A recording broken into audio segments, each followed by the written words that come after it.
How to crop video in CapCut. Hi guys, in this video I'm going to show you step by step that how you can crop a video on CapCut. So let's dive in.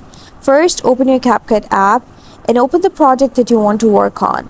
And once you're on the project, now in order to crop it, just come to this section over here and scroll through, and you can see you have no crop option over here.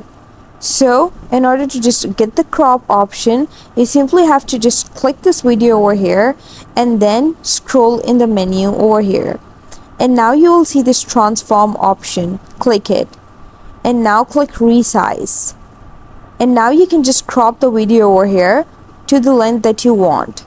You can choose this option to rotate, you can choose custom aspect ratio, and you can reset by clicking over here. And now you can choose the already made options over here, or you can just crop by dragging these corners over here. And that's how you do it.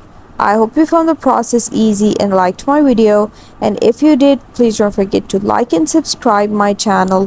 Thank you very much. See you again.